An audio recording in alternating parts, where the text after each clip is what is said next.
castelo forte é o nosso Deus. Meus irmãos, nós vamos continuar então na carta de Tiago. É o livro que nós temos utilizado, né, nesse tempo aqui de estudo bíblico.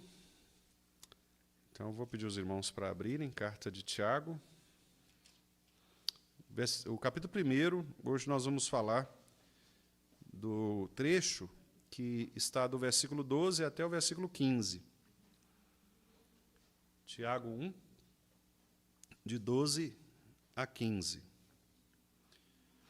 Nesse trecho, a gente vai perceber aqui a perseverança e a tentação como recados, né, de Deus para nós e a maneira como nós devemos suportar tanto as provas, ou seja, perseverarmos no Senhor, bem como também resistirmos às tentações. E aqui há uma doutrina muito importante para nós que somos reformados, que é uma grande discussão, né, em relação à origem do pecado, né? E Tiago, então, vai nos dizer, vai nos esclarecer aqui em relação ao fato de que Deus, ele não é o autor do pecado, o pecado é fruto de uma escolha errada, né, do ser humano, que é o que nós costumamos chamar de queda, que foi exatamente a desobediência de Adão, né, lá no Éden, e que gerou todo o processo de corrupção da natureza humana. Então, a gente vai fazer, então, uma distinção aqui entre provação e tentação, né, a prova e o tentar, e a gente vai ver, então, como vencer isto, né, sobretudo as tentações.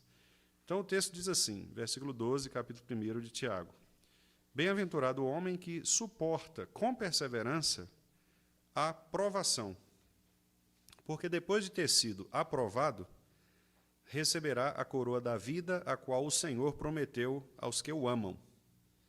Ninguém, ao ser tentado, diga, sou tentado por Deus, porque Deus não pode ser tentado pelo mal, e Ele mesmo a ninguém tenta. Ao contrário, cada um é tentado pela sua própria cobiça, quando esta o atrai e seduz.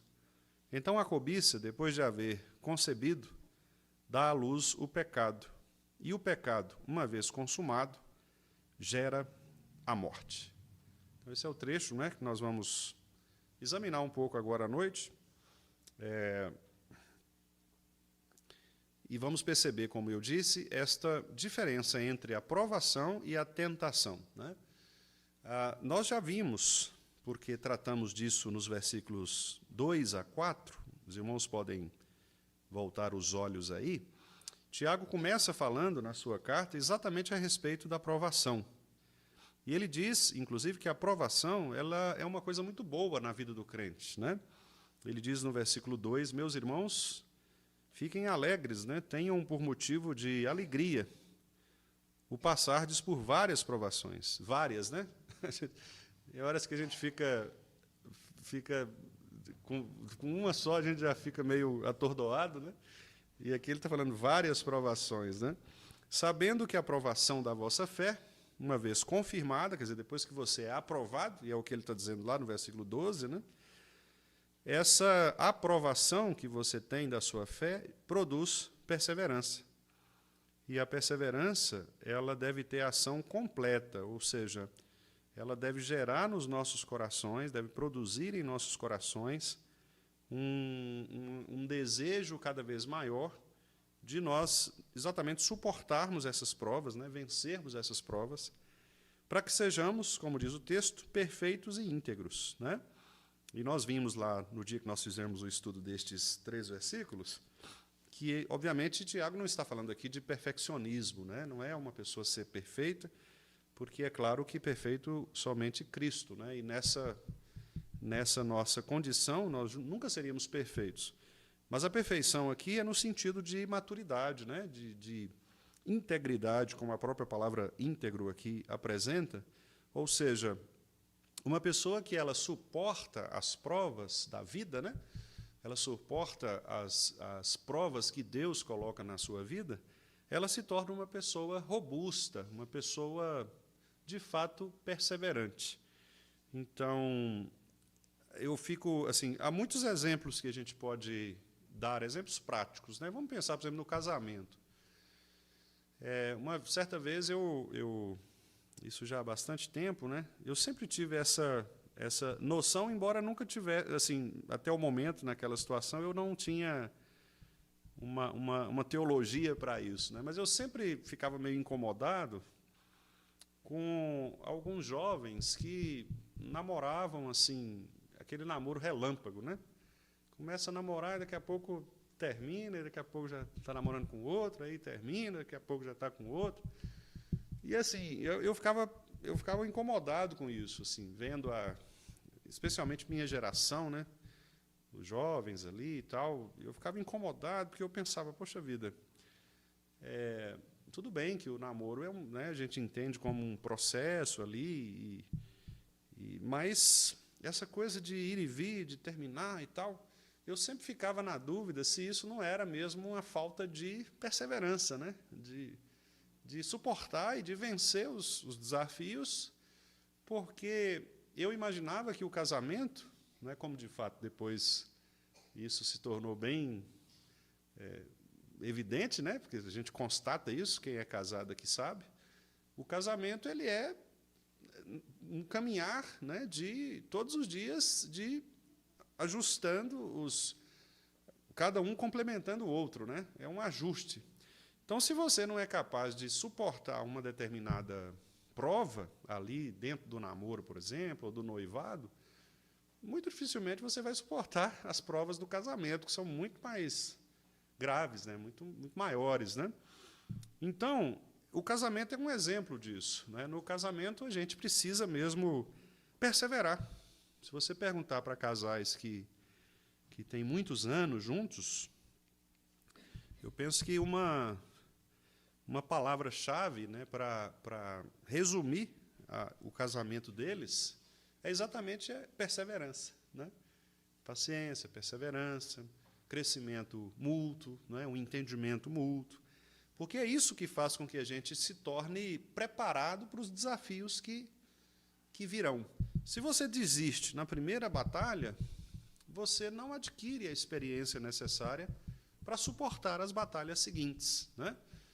Se um casal de namorado começa a namorar e aí briga na primeira briga eles resolvem se separar, é melhor se separar mesmo, porque se eles não são capazes de suportar, né, aquele primeiro teste, aquela primeira prova, no casamento será muito mais grave isso, né? O desafio será muito maior. Então, a ideia de Tiago é essa, né? À medida que você apanha, você vai se tornando mais robusto, né? Você vai se tornando, inclusive, exercendo a capacidade de até desviar, né, dos golpes, né? Dos golpes da vida, né?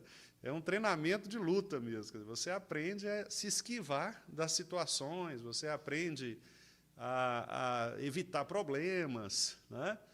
Você aprende a contornar situações, você se torna, ou pelo menos deveria se tornar, né, uma pessoa mais maleável, mais diplomática, uma pessoa que consegue lidar melhor com as dificuldades, né? Por quê? Porque isso é um teste.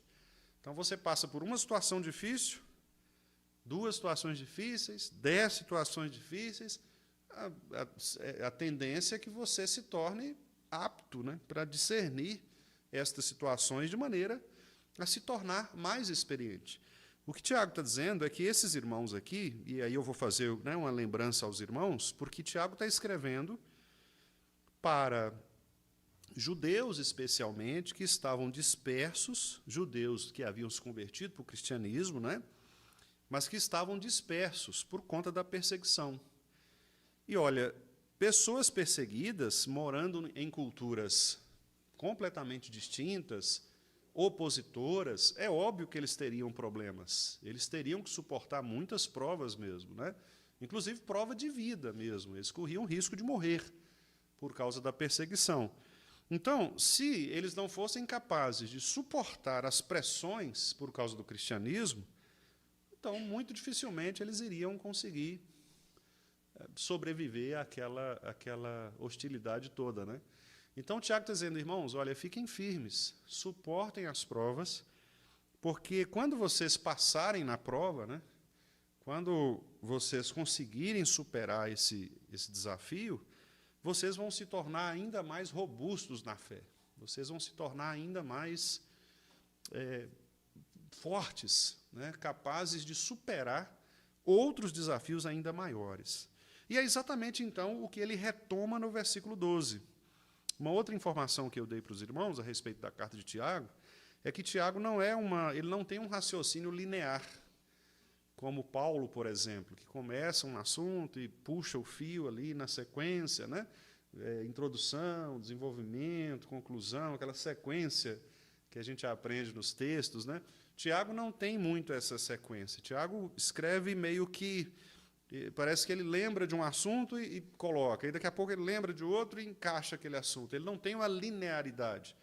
Então, vocês vão perceber, à medida que a gente for estudando a carta, que alguns temas eles vão e voltam. Às vezes ele falou de uma coisa antes, aí ele repete agora, talvez até com as palavras muito parecidas, mas, de repente, acrescentando um detalhe, ou então querendo, como é o caso aqui, comparar uma coisa com a outra, né? E esse é o objetivo dele, inclusive, nessa sessão aqui de 12 a 15, que é comparar a provação com a tentação, né? Porque alguns podem confundir isto, confundir o que é provação e o que é tentação. Então, o que ele quer mostrar para nós é que a provação, ela é de Deus, ela vem de Deus. A prova da fé, o que é? É uma circunstância que Deus mesmo coloca diante de nós para que a nossa fé seja testada, seja provada. Por isso ele diz aí, bem-aventurado o homem que suporta com perseverança a provação, porque depois de ter sido aprovado, receberá a coroa da vida, a qual o Senhor prometeu aos que o amam. Significa dizer que em alguns momentos da vida do crente, o crente será provado por Deus. Deus mesmo colocará diante de nós situações para nos provar. Não é? Que tipo de situação? Das mais diversas.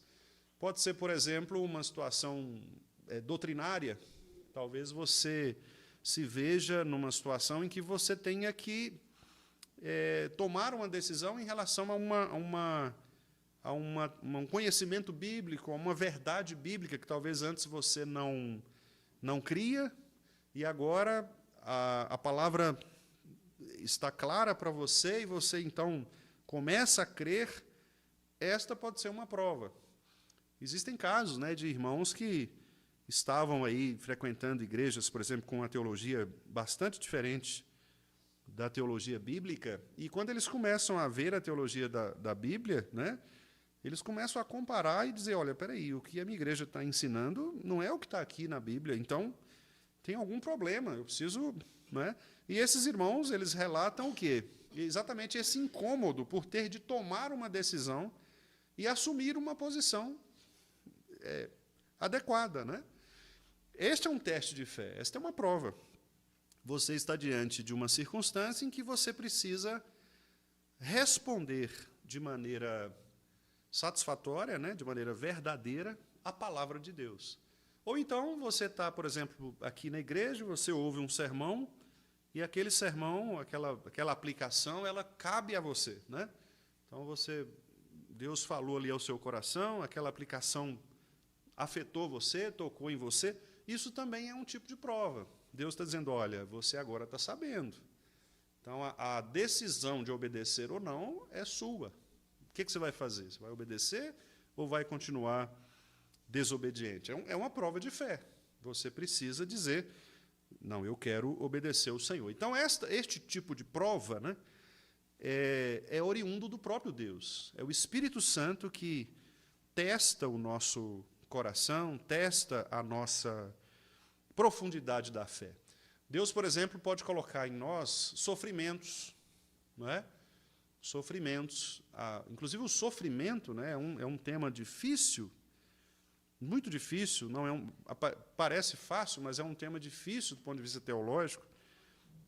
Se os irmãos depois fizerem uma pesquisa simples, vocês vão ver que Existem teorias, inclusive, né, a respeito do sofrimento, existem teólogos que escrevem só sobre o sofrimento, exatamente para tentar entender o porquê que os crentes sofrem, né? Por que Deus ordena que nós soframos, sendo que Ele veio exatamente para que nós não sofrêssemos, né, no sentido de nos livrar das dores. Então, por isso que a teologia da prosperidade, ela engana as pessoas, né? Porque as pessoas têm a ideia de que, uma vez que você se converte, você vai parar de sofrer, não é? Eu costumo até brincar, porque um dos slogans, né, da Igreja Universal é exatamente esse, né? Pare de sofrer. Né? Você passa na porta ali, pare de sofrer. Né? Mas o sofrimento ele faz parte da vida cristã. Então, você olha para a sua própria vida e olha para a vida dos seus irmãos, bastam 5 minutos de conversa com qualquer um de nós aqui, que você vai chorar, né? Pelo sofrimento do outro. Cada um de nós tem um tipo de sofrimento, cada um carrega um tipo de sofrimento. Então, quer dizer, será que nós não temos fé? Será que se eu estou sofrendo é porque eu não tenho fé? Claro que não, né? Porque você vai para a Bíblia e você percebe irmãos nossos que sofreram muito, mesmo sendo irmãos de fé, né? Talvez o exemplo mais assim gritante na Bíblia é o caso de Jó, né, que a gente costuma citar. A gente costuma falar a respeito da paciência de Jó, mas, na verdade, mais do que paciência em Jó, o que a gente percebe é a perseverança. Né? Jó foi um camarada que sofreu e resistiu ao sofrimento. Né? Ele foi ali capengando, literalmente, né? Alguns textos dizem que ele estava lá no chão mesmo, os cães lambendo as feridas. Então, literalmente arrastado. Né? E suportou. Não é? O próprio Cristo, né? Isaías, por exemplo, diz que Cristo é um servo de dores, sabe o que é padecer. Olha só, então, o próprio Cristo sofreu. Né? E nós sabemos da história da crucificação, da perseguição, de tudo aquilo. Os nossos irmãos apóstolos, a igreja primitiva. Então, o que mais tem na vida cristã é sofrimento. Talvez não é o que mais tem, mas, com certeza, o sofrimento está entre as marcas, né, da vida cristã. Então, por que nós sofremos? A resposta, irmãos, que nós encontramos na Escritura para o sofrimento, a razão do sofrimento, é esta aqui. Ou seja, nós sofremos para que a nossa fé seja aprovada. Esse é o ponto. Né? Ou seja, Deus nos dá sofrimentos, Deus coloca sobre nós cargas, né, pesadas, sofrimentos, para que a gente possa demonstrar o valor da nossa fé. Lá na primeira carta de Pedro, vamos dar uma olhadinha lá, porque Pedro fala também algo muito próximo disso que Tiago fala, até porque Pedro também está escrevendo para o mesmo público, que eram irmãos também que estavam dispersos, né, em várias regiões. Ele cita no versículo 1, os forasteiros da dispersão. Né, e veja lá no os versículos 6 em diante, 6 a 9, né, ele diz assim: nisto exultai, embora no presente, por breve tempo, se necessário, sejais contristados por várias provações. Agora veja o versículo 7. Olha o objetivo. Para que, quer dizer, com o objetivo, né, com o propósito de que, uma vez confirmado o valor da vossa fé, muito mais preciosa do que o ouro perecível, mesmo apurado por fogo, quer dizer, a nossa fé ela vale muito mais do que as riquezas deste mundo, né? Quando ela for aprovada, isso resulte em louvor, glória e honra na revelação de Jesus Cristo. Que revelação é essa? Na volta de Cristo.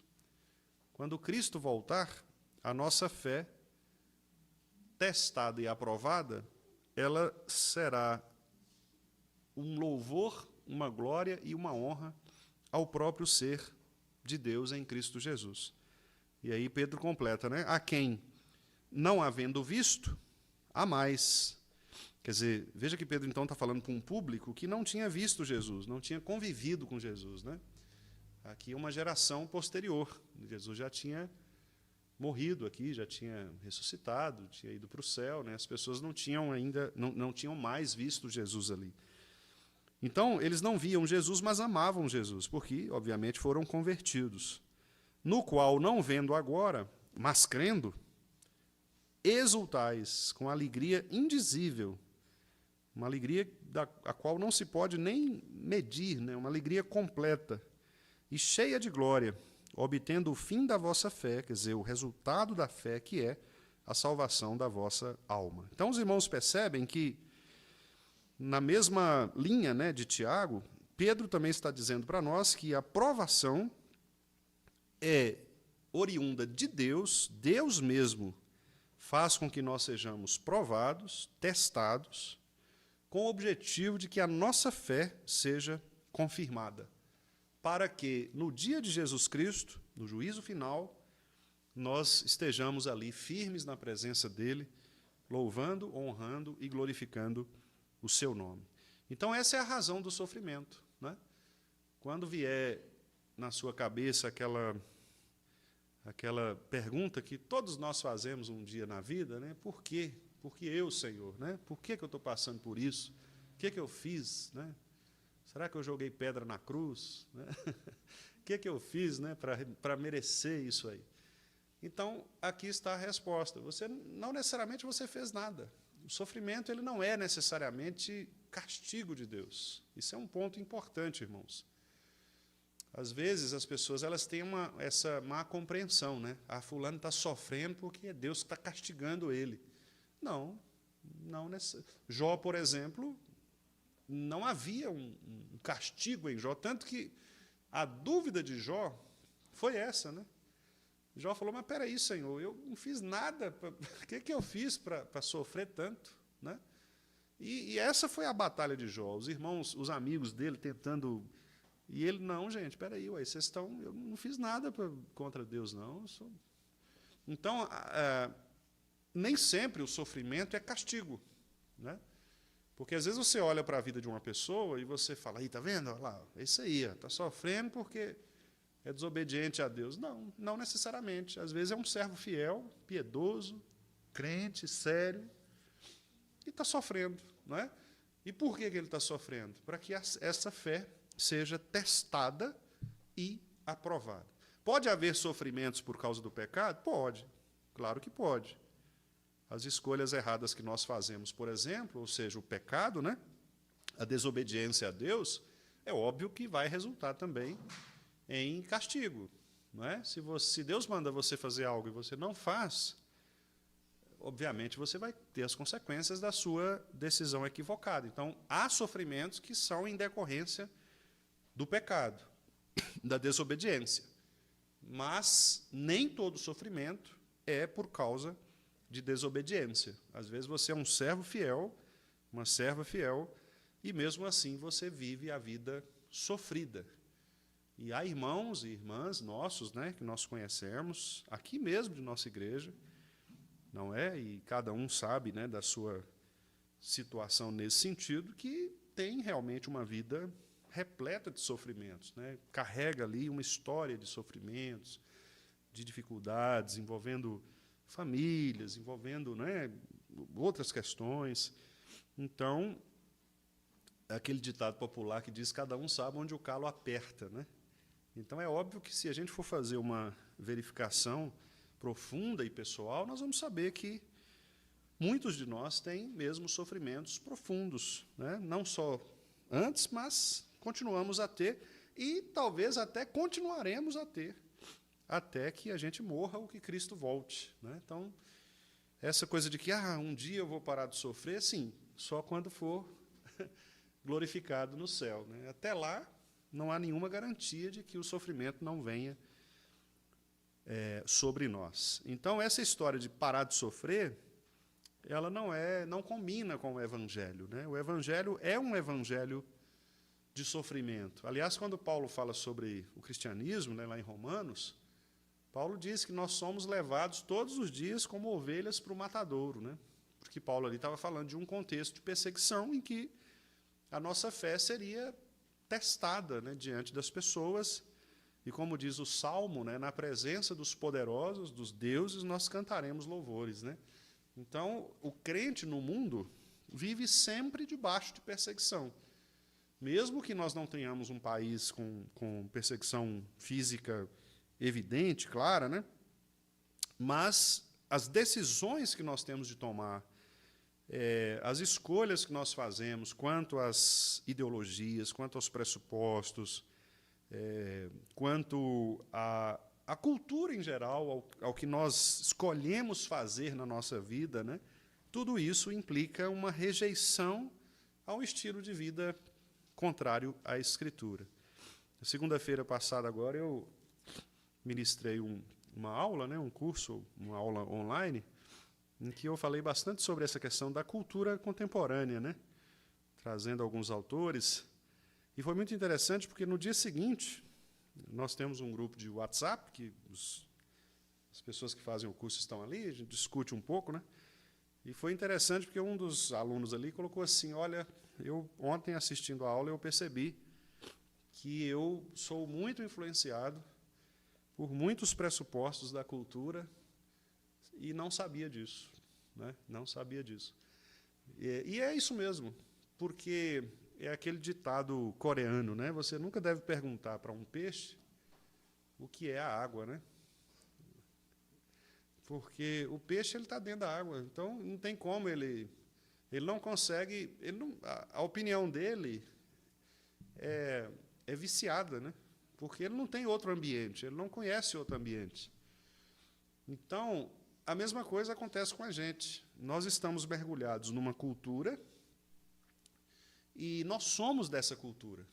Então, é muito difícil você perceber o que está errado nessa cultura. E é por isso que a gente tem insistido aqui, irmãos, e graças a Deus, né, que a gente tem caminhado mesmo nessa proposta, né, e os irmãos, graças a Deus, têm caminhado junto e concordam com isso, né, no sentido de que quem deve resolver essas nossas dúvidas é a palavra, né, é a Bíblia, porque não é a minha opinião, nem a opinião do irmão Gessi, nem da irmã Lena, porque as nossas opiniões elas estão viciadas pela cultura, não é? Então, o pastor Wendel ele faz parte dessa cultura, então ele também tem sujeiras dessa cultura, ele tá manchado também dessa cultura. Então, o que nós precisamos fazer? Abrir a Bíblia e juntos irmos para a Bíblia, porque aí nós vamos tirar as nossas sujeiras, né, e tentar, o máximo possível, se aproximar da regra de fé e de prática, que é a palavra de Deus. E é por isso que nós insistimos tanto naquele lema da reforma, né, o sola escritura. Por quê? Porque, de fato, precisa ser assim. Porque a minha opinião, mesmo que ela esteja certa, mesmo que ela esteja adequada, ela vai ser sempre uma percepção minha do lugar onde eu estou. É como o peixe dentro da água, né? Mas, quando eu vou para a palavra de Deus, aí eu consigo ver alguém que está fora de mim, porque aqui é Deus falando, né? Então, é Deus dizendo. Então, Deus não está contaminado pela cultura. Talvez a nossa leitura até esteja. E isso acontece, infelizmente, também, né? Às vezes, os próprios textos bíblicos são manipulados, são mal interpretados, são utilizados para justificar erros culturais. E é um outro problema também com o qual nós temos de lidar, né? Se fosse assim, nós não teríamos tantas heresias, né? Tantas interpretações equivocadas. É aquela brincadeira lá que o pessoal disse que Lutero disse, né, que a Bíblia é a mãe de todas as heresias, né? E, de fato, porque se você for ali na Bíblia, você pode tirar dali qualquer tipo de doutrina, né? A Bíblia prova tudo, né? Claro que uma leitura equivocada, né? Errada. Mas, se nós formos sérios, examinar a Escritura como deve ser, né? Escritura com Escritura, comparando, aprofundando, lendo, conhecendo a história, conhecendo os elementos ali, nós vamos cada vez mais retirando esse lixo cultural, né, e purificando a nossa consciência, como diz lá em Hebreus, né, purificando a nossa consciência para que a gente possa, então, de fato, entender a vontade do Senhor, a verdade de Deus. Então, é para isso que a aprovação existe, para nos testar mesmo, para dizer, espera aí, você é crente de verdade? Você está disposto a renunciar a si próprio, renunciar à cultura, renunciar aos falsos deuses para seguir a Jesus? Esse é o objetivo da aprovação, né? Então, quando você estiver sofrendo, lembra disso, né? O seu sofrimento não é à toa, o seu sofrimento não é de graça. Deus está fazendo você sofrer para que você seja aprovado, ou seja, a sua relação com Deus, ela dê bom testemunho e fruto, né, de uma relação obediente, temente, piedosa, que é o que Deus quer que nós façamos. Tanto isso é verdade que o próprio Tiago diz, então, na sequência, né, do versículo 12, porque depois de ter sido aprovado, receberá a coroa da vida. Eu gosto muito de citar o pastor Josafá nesse ponto, porque ele fala que, às vezes, nós temos um dos grandes pecados que nós temos é de querer receber a recompensa antes da hora, né? E isso acontecia muito com os fariseus que gostavam de orar em pé, assentar nos primeiros lugares. E tanto que Jesus diz assim, olha, vocês já receberam a recompensa, porque o que eles queriam era isso mesmo. E aí, o pastor Josafá, comentando esse texto, ele fala, olha, está vendo? O grande problema é exatamente esse, é você querer receber a recompensa antes da hora. E veja que o texto de Tiago está dizendo aqui, depois de ter sido aprovado, é que você vai receber a coroa da vida. Você não recebe antes, né? Então, tem muito crente que, às vezes, quer receber o prêmio antes da hora, né? Não é aqui que nós vamos receber o prêmio. Não é agora que você vai ter um resultado positivo da sua prova.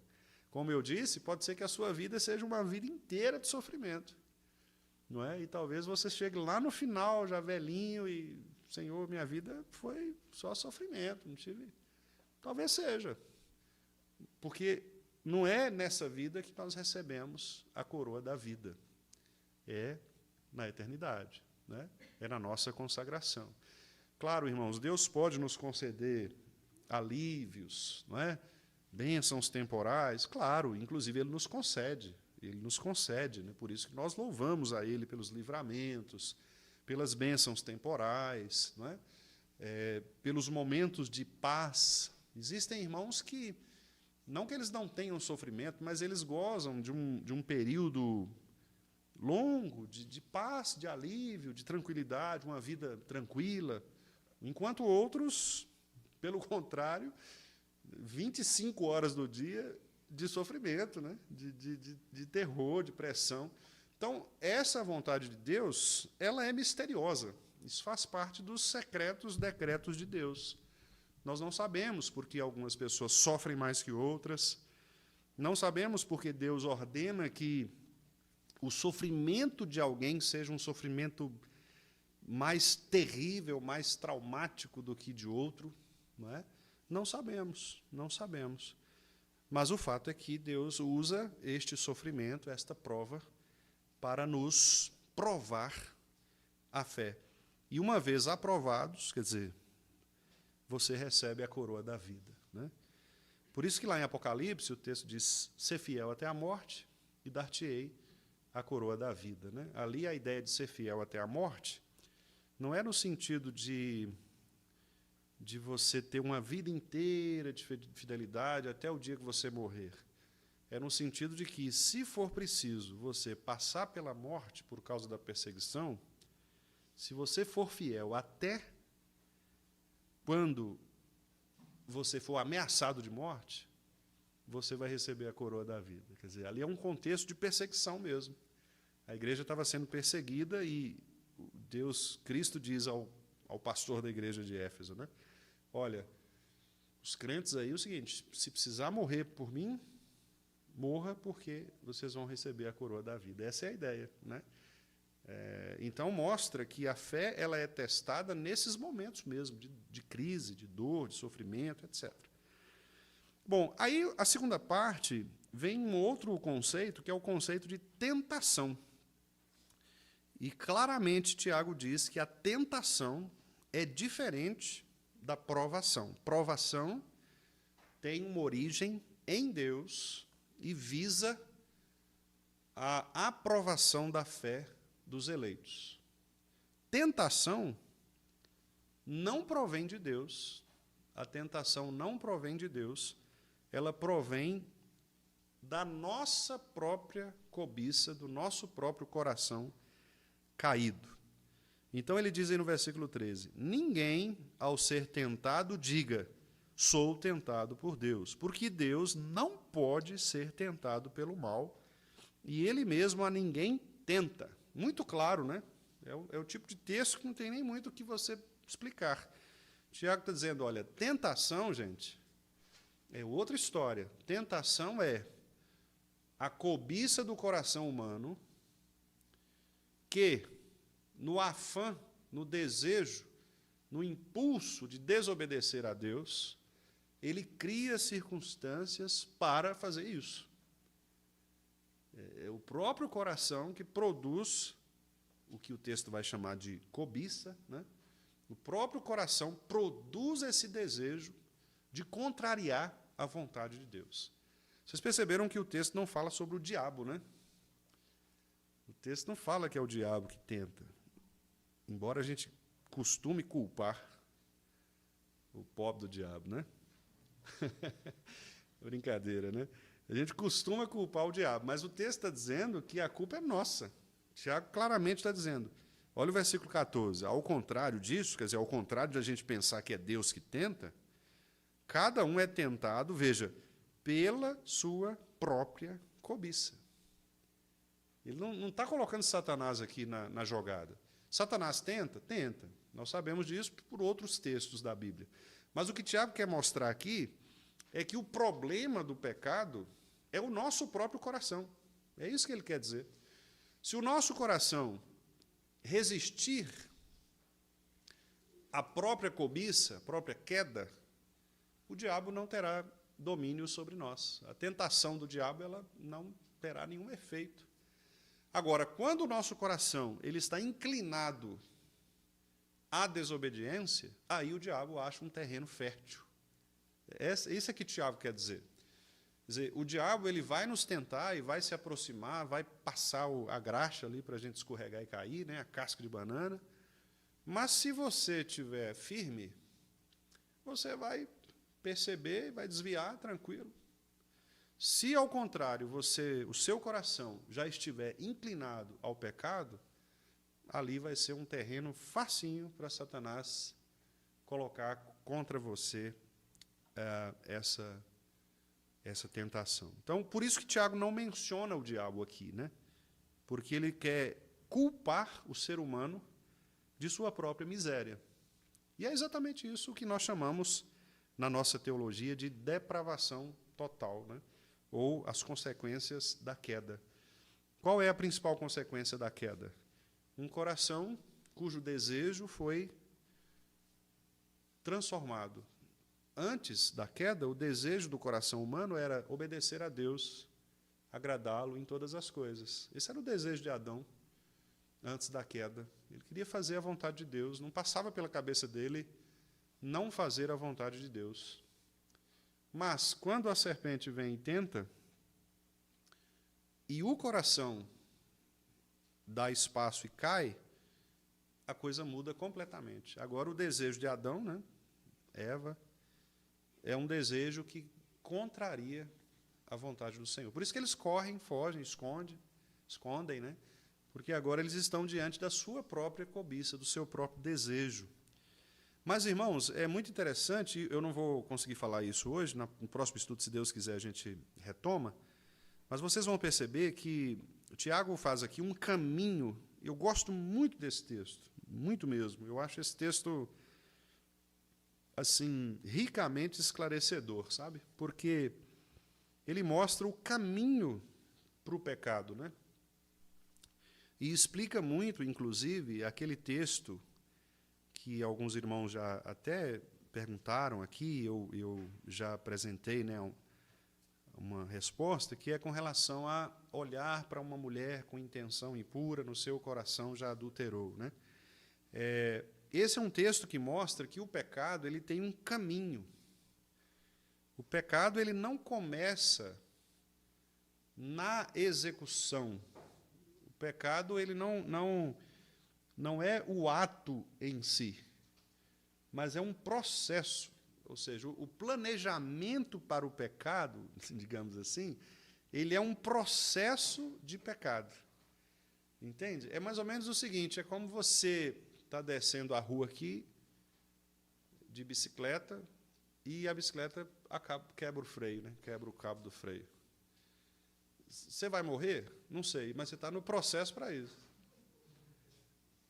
Entendeu? Você está no processo, que você está descendo desembalado. Aí você não, o que vai acontecer? Não sei, vou bater, sei lá, mas o negócio está feio para o seu lado. Quer dizer, dá um jeito.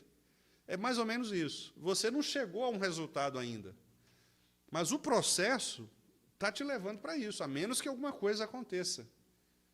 Sei lá, você consiga pular, frear com o pé, não sei. Mas se não acontecer alguma coisa fora extraordinária, você vai tribuchar lá embaixo. Não tem jeito, é uma consequência. Então é isso que Tiago está dizendo. Tiago está dizendo, olha, o pecado é o seguinte, ele começa no coração com aquilo que a gente chama de cobiça. A cobiça atrai o indivíduo e seduz. Então, você deseja, esse desejo cresce de tal maneira que agora você permite olhar para as coisas com um desejo desordenado, com um desejo adulterado. E aí, quando esse desejo ele captura você, quando você é seduzido, atraído, você então, diz aí o versículo 15, né? A cobiça, então, depois de haver concebido, ela dá à luz o pecado. Percebe? Então, é uma sequência. Então, o coração ele produz um desejo desordenado. Esse desejo desordenado, ele está no processo de cometer o pecado. Aí, se não houver uma intervenção agora, o pecado acontece. Então, quer dizer, a ideia de Jesus, usando lá de novo o texto,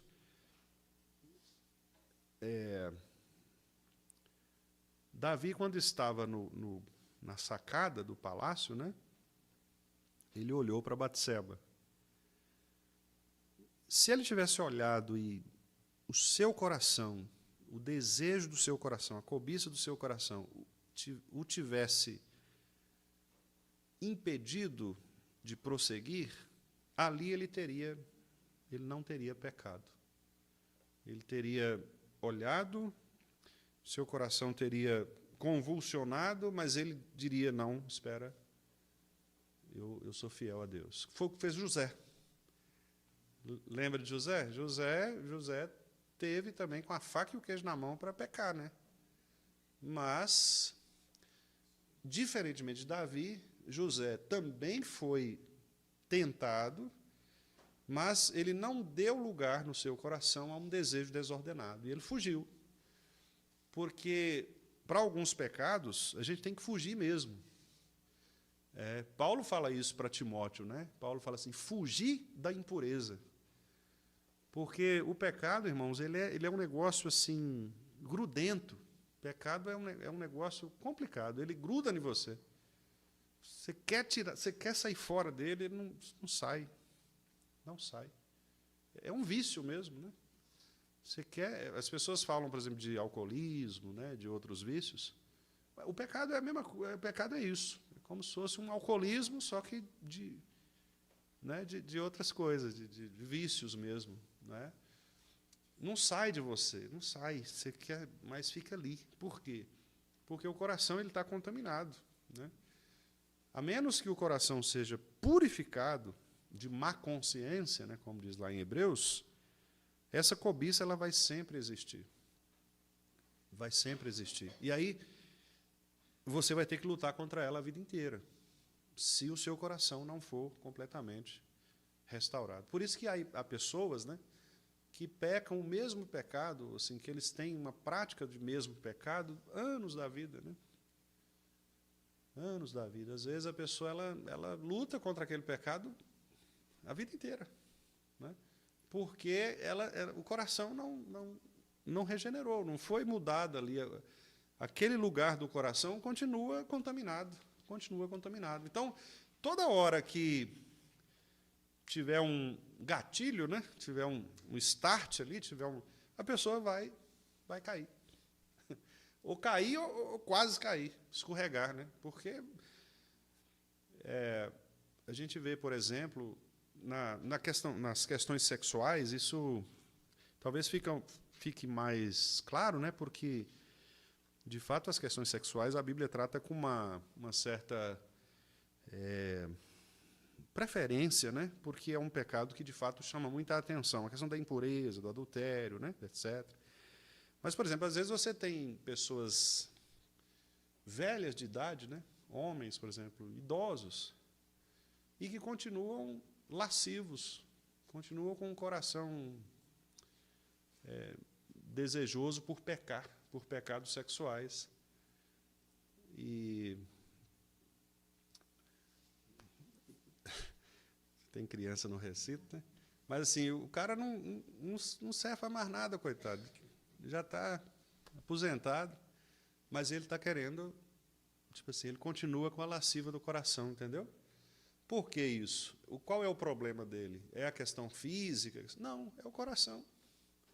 É o coração. Ele vai estar sempre com aquele desejo de pecar. E se tiver a oportunidade, tiver a chance, ele vai pecar. Porque o problema é a cobiça. É isso que o Tiago está falando. A cobiça está sempre lá. Aí você dá o start, dá o gatilho, a pessoa cai. O que Satanás faz, na verdade, então, é só dar o gatilho. E Satanás ele é astuto demais, porque o diabo ele não é ele que peca por você que peca. Ele te oferece. Olha como é que o diabo é mau, né? Ele oferece para você, ele sabe da sua fraqueza, e aí ele te oferece. Quando você cai, você vai dizer assim, foi o diabo que me fez cair. Ele vira para você e fala, eu não. Foi você que caiu. Eu não tem nada a ver com isso. Aí ele chega para Deus e fala, aí, ó, tá vendo? O crente que o senhor falou, que você falou que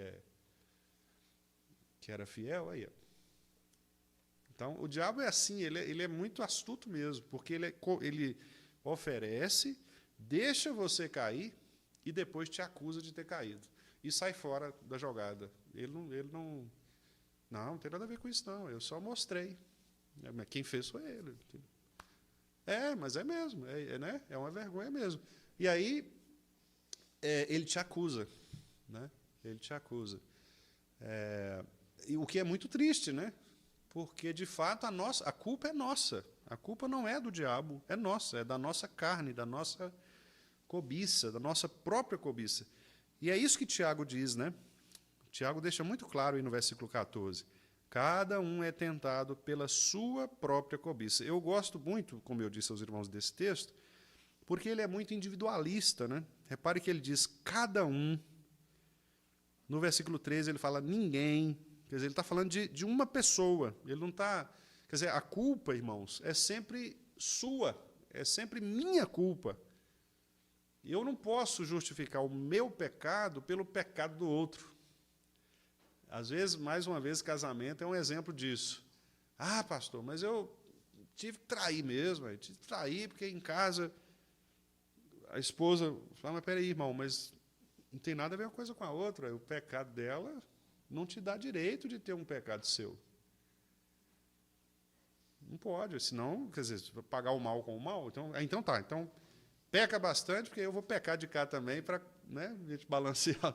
Não, aí você tem que resistir, você tem que lutar contra o seu próprio pecado. Não é? A sua esposa tem os pecados dela? Tem. Você também tem os seus? Tem também. Mas cada um é tentado pelo seu próprio pecado. Eu não posso justificar o meu pecado pelo pecado do outro. Não, E eu fiquei irado e respondi mesmo e joguei tudo na cara porque ele me provocou. Uai, não tem nada a ver uma coisa com a outra. Se ele provocou, é o pecado dele mesmo, provocar você a ira. Mas a sua reação de também se irar pela provocação é também um pecado, e é seu pecado, não é o pecado do outro. Né? Então, assim, nós somos como Adão e Eva mesmo. A gente sempre tem aquela frase de Adão, né? A mulher que tu me deste, que me fez pecar. Né? É sempre assim. Então, eu pequei porque o Henrique me fez pecar. Né? Eu pequei porque a dona Célia me fez pecar. Não, eu pequei porque eu pequei. Meu coração me fez pecar. Né? O diabo pode usar pessoas, circunstâncias? Pode. Mas é o que eu disse, ele só oferece. Mas a quem cai no pecado é você próprio. Sou eu que caio, é você quem cai, né? Então, Tiago diz aí, sua própria cobiça, essa atrai você, seduz você. Essa linguagem, irmãos, de atração, sedução, é uma linguagem que apela muito mesmo para os sentidos, né? Especialmente para esses sentidos de aquilo que João fala lá na sua carta, que é a concupiscência dos olhos, concupiscência da carne. Nós somos muito atraídos por esse tipo de argumento, né, de conversa mole no ouvido da gente, tipo de que, não tem nada a ver, não, isso aí não, Deus não se importa com isso, não. E aí você vai alimentando esta falsidade, né, como se fosse verdade, e daqui a pouco você está atraído por você justifica o seu pecado, né, o seu desejo desordenado, porque é isso mesmo, essa conversa mole, essa coisa esse terreno meio movediço, de que as verdades elas não é bem assim, não é? Então, aí a pessoa acaba justificando os seus pecados com esta falsidade, né? Com esta falsificação da verdade. A cobiça, então, concebe, ela é mãe do pecado.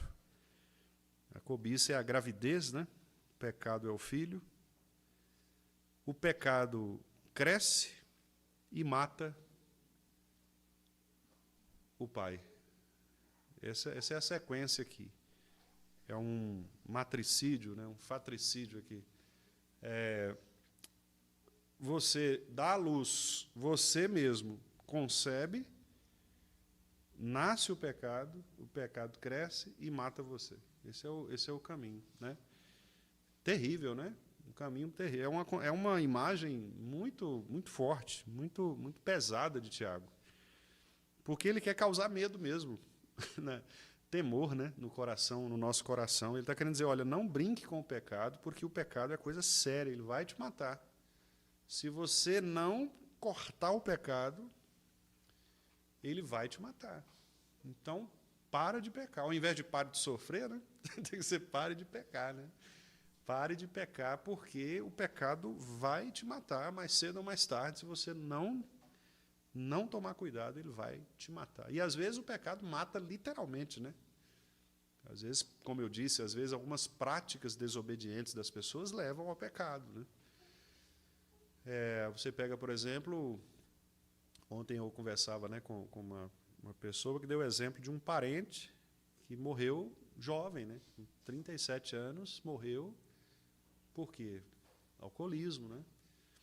Então, bebeu, começou a dar problemas graves, problemas, né, de saúde, respiratórios, etc. Morreu, 37 anos. Então, foi Deus quem fez com que ele... Não. O próprio pecado, a própria cobiça, o desejo desordenado, o levou a dar à luz ao pecado, o vício, e o pecado, literalmente, o matou, né? É óbvio que nós estamos aqui dizendo, não no sentido, né, da conversão, porque isso aí é só Deus mesmo que define, né? Talvez a pessoa tenha se convertido em algum momento ali, mas eu estou dizendo no sentido da morte mesmo, né? Da morte física. Às vezes o próprio pecado ele gera a morte mesmo, a morte física. A gente vê isso com pessoas famosas, né? Que se viciam em drogas, por exemplo, e pessoas com uma carreira brilhante, né, de cantores, etc., jogadores de futebol, gente que se entrega, né, aos vícios, a essa cobiça desordenada e acaba morrendo mesmo. Às vezes morre jovem, morre cedo, destrói, às vezes, a família, né, por uma irresponsabilidade, por uma inconsequência, em razão de não ser obediente a Deus. Então, irmãos, para fechar aqui, né, o objetivo qual foi? Mostrar que provação é algo positivo, vem de Deus, e Deus prova a nossa fé para que nós sejamos aprovados, e uma vez aprovados, salvos, né, da miséria deste mundo. Então, quando nós sofrermos, quando formos testados pela nossa fé, quando tivermos de dar resposta ao mundo com base na nossa fé, devemos nos alegrar com isso. Louvado seja Deus, porque eu estou conseguindo manter a minha fé, a minha obediência, fruto da própria graça de Deus. Agora, a tentação não. A tentação é o mal que habita em nós, o pecado que está no meu coração, que me faz desobedecer a Deus por um desejo próprio. E esse pecado, esse desejo próprio, desordenado, que me faz pecar contra o Senhor, é ele que vai me levar à morte, caso eu não me arrependa, caso eu não confesse esse pecado, né? Eu realmente vou sofrer por causa desse pecado. Então a gente volta lá naquele início, né? Há dois tipos de sofrimento. O sofrimento positivo, que é o teste da nossa fé, foi o caso de Jó, por exemplo, e o sofrimento por causa do pecado, né? Um sofrimento que é causado pelas más escolhas, como foi o caso, por exemplo, de Acabe, de Jezabel, né? Foram pessoas que sofreram, que morreram de maneira trágica, né? Por quê? Porque foram desobedientes. Então, essas duas palavras aí, né, elas vão fazer parte da vida do crente. Nós seremos provados e também seremos tentados. Precisamos saber diferenciar a origem de cada uma delas. A provação vem de Deus, para o nosso bem. A tentação vem do nosso coração caído, para o nosso mal.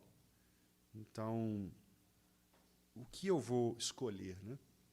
Ao vir o sofrimento sobre mim, a pergunta é: por que eu estou sofrendo? É uma prova de Deus ou o sofrimento é por causa de um pecado que eu deveria ter evitado, não evitei e agora eu colho a consequência dele? Então, repare que é uma reflexão mesmo, né? Profunda, séria, que todos nós devemos fazer da vida cristã. Se Deus permitir, no próximo estudo, eu quero ainda voltar a esses versículos 14 e 15, porque eu gosto sempre de fazer um paralelo aqui com o texto de Provérbios, que também fala a respeito daquela mulher que seduziu aquele jovem e tal. E é um texto muito parecido com esse, né? E Salomão dá conselhos ali muito interessantes. Então, se Deus quiser, Deus permitindo, nós vamos retornar, né, ainda a essa sessão de Tiago.